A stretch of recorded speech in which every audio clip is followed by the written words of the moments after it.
Hello everyone! 皆さんこんにちは。お元気ですか? How are you today? I hope you're all doing great. My students often ask me, why do we need kanji? So today in this video, I will address the common question and share some effective ways to learn kanji and Japanese vocabulary as well. But before we dive in, I want to thank you for all your continuous support and wonderful comments. If this is your first visit to my channel, welcome! Yokoso! I'm Yukino, your host and certified Japanese teacher. Here we discuss the JLPT, Japanese study tips, conversation, kanji memorization, culture, and many Japanese expressions. I would really appreciate it if you could hit the subscribe button and join us in learning Japanese together. Alright, let's talk about Japanese kanji study. Let me start with a simple question. Why do you think we need kanji? Why? Or how does the kanji help us in the Japanese language? I used to wonder why I needed to study and memorize around 2,000 kanjis from elementary school to all the way high school. Maybe some of you may be surprised, but I'm pretty sure that many Japanese native speakers have wondered the same. It's actually normal to feel this way. I even think in that way too. I feel it. Because memorizing kanji can be tiring, don't you think? Well, there are very beneficial roles of using kanji or adding kanji to our hiragana and katakana letters. Here's why. Unlike the English alphabet, each hiragana and katakana character is pronounced the same way, regardless of its position in a word. For example, the character U in my name, Yuki no Yu, this Yuki no Yu sounds like you, right? You. This pronunciation remains consistent across different words like yuki, snow, or yu, hot water, and kayui, ichi, maybe because of ka means mosquito, so ne, ichi, kayui. That sounds you, right? All the same, you. Similarly, katakana characters also have consistent pronunciation. However, katakana is typically used for foreign words and names. For an instance, ice cream is written as ice cream, fork as fork, and frying pan is furaipan. Kanji, on the other hand, carries meaning by itself. For instance, I means love. Whenever you see this kanji, I, it gives you a hint about its meaning, making it especially helpful for reading. By understanding the meaning of a single kanji character, you can grasp the essence of several related words. Kanji characters are derived from Chinese characters, and each kanji has a unique meaning. For example, ki means tree, and when combined with another kanji like hayashi means forest, as you can see, it creates new meanings. Why is this important? Japanese sentences don't have spaces between words. While we use pronunciation like commas and periods, there are no spaces to indicate when one word ends and another begins. This makes kanji crucial for distinguishing words at a glance. Let's see an example sentence. First, without kanji. 明日の会議が終わったらジムへ行って運動します。明日の会議が終わったらジムへ行って運動します。Alright, there's so many hiraganas that I cannot distinguish which one is one word. Until here. I don't know. Let's see the next one.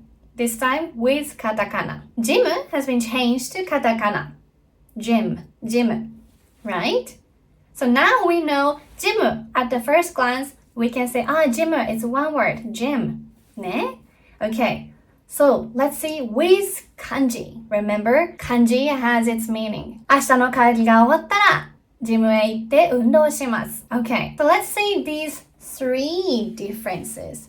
With hiragana, all in hiragana, with katakana, this time including kanji. Can you see the difference? Kanji helps separate words in a sentence and clarifies meaning. There are also homophones in Japanese that, when written in hiragana, look identical but have different meanings. For example, this 性格 can mean either accuracy or personality. Using kanji removes this ambiguity and ensures the correct meaning is conveyed. 性格. So what's the tips to learn kanji? You all know about the importance of kanji, but I wonder the next question you'll ask me is how to learn kanji effectively.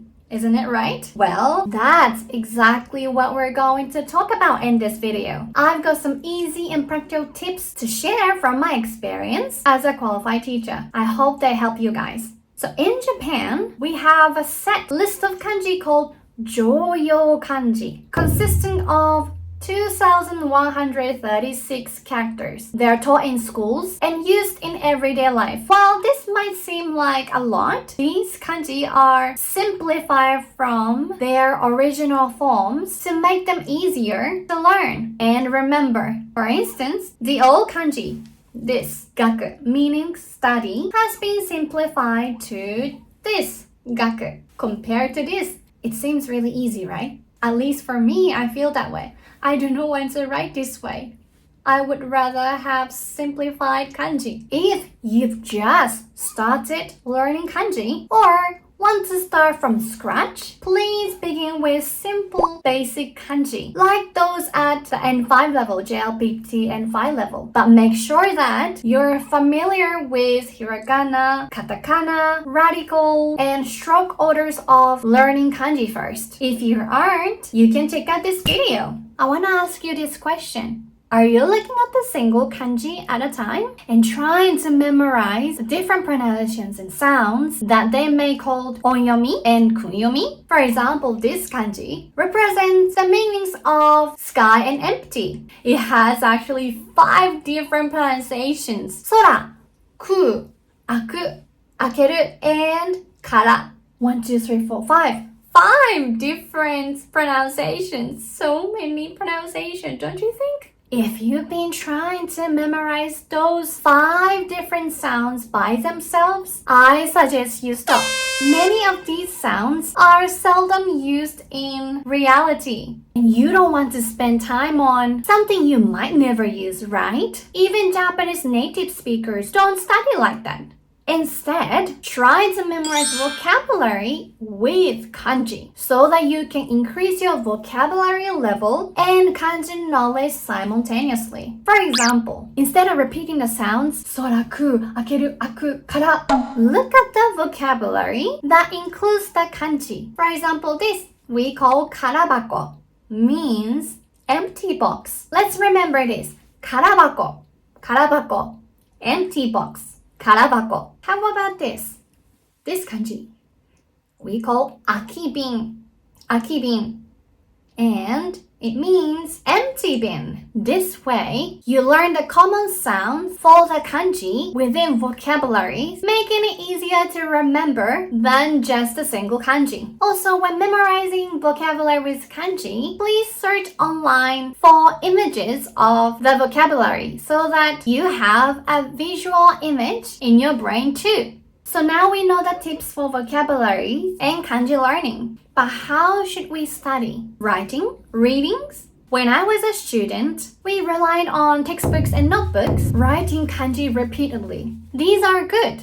Yeah, these are good. But if you're looking for a method of learning vocabulary and kanji, which is time efficient and effective, let's try MochiKanji Learn Japanese. Thank you so much to Mochi for sponsoring this video. The MochiKanji app uses spaced repetition to help you retain information. This technique spaces out review sessions, optimizing your brain's ability to remember. By spacing out review sessions, you reinforce your memory just as it starts to fade, strengthening retention. The app analyzes your learning history and reminds you to review at the golden time, just before you're likely to forget a word or kanji character. This way, you learn more effectively with less effort. By using this app, you can cover over 1,000 kanji and vocabulary in just 1 month. Simply download the MochiKanji app from the Apple Store, Google Play, or website. Search for MochiKanji Learn Japanese and click download. The app has resources covering 8,000 plus words and kanji for JLPT from N5 to N2. The lessons are engaging with cute characters and sounds to keep you motivated. For those who want to aim beyond a basic travel level and study or work in Japan, the MochiKanji app provides comprehensive preparation for the JLPT exams. Besides, you can also learn other courses on this app like IT and nursing. The app offers courses divided into small topics with vibrant images and audio to aid in memory retention. As you know, kanji has many meanings and readings. With MochiKanji, each kanji is learned in a specific context. You'll study kanji along with vocabulary to understand its meaning and reading in each specific situation. The app provides each word flashcards with images, audio, meanings, and example sentences. After your countdown timer is up, it's time to review with various quizzes, including reading, writing, and listening. The flashcards are designed to make learning kanji interactive and fun, helping you retain the information better. MochiKanji guides you through writing each characters accurately, promoting a disciplined learning process. Writing kanji correctly involves following specific stroke orders, which the app helps you master step by step. This gradual approach builds confidence and proficiency in writing kanji characters without feeling overwhelmed. The app offers daily conversation with characters Mochi and Michi to help you practice Japanese communication. These conversations simulate real-life scenarios, enhancing your speaking and listening skills. Practicing daily conversation helps you gain more input and increases your reflex in Japanese communication. Use MochiKanji as your dictionary to look up meanings, pronunciations, and example sentences. Save vocabulary in your notebook for review at the golden time. This feature is incredibly handy for quick references and ensuring you understand the context in which words are used. Your learned vocabulary is categorized into 5 levels, from newly learned to long-term memory, ensuring thorough understanding. You can check each word's level in the digital notebook. Also, join Mochi Garden to plant trees and take care of them by achieving daily goals. Participating in Mochi event can also earn you special gifts monthly, keeping your motivation high. These gamified elements make learning kanji and vocabulary more engaging and rewarding. So today, I recommended you memorize kanji with vocabulary, right? People remember things better with a context or story. Always remind yourself to memorize kanji and vocabulary by imagining scenarios. For example, sora and akibin. Akibin, do you remember? Akibin means empty bin or empty bottle. It's much better than just memorizing a single kanji. Creating a simple and short sentence related to akibin, empty bin, enhances your memory. For example, 空き瓶が道路に落ちていた。空き瓶が道路に落ちていた。There was an empty bin on the road. Even this simple sentence can help you remember better. I also recommend encountering vocabulary in kanji as much as possible through subtitles of movies and dramas, readings, textbooks, etc. For instance, search akibin space news to see articles related to akibin, empty bin. Immerse yourself in the context with lots of resources. Books are especially good for this. Any book is fine. I recommend going to a bookstore or Amazon and finding something that attracts you to expose yourself to more vocabulary. I know it's challenging to memorize kanji, right? I know. But you're doing great. Don't give up. I'll continue supporting you with videos like this. If you found this video helpful, please give me a thumbs up and hit the subscribe button. I'll see you next time. Bye bye!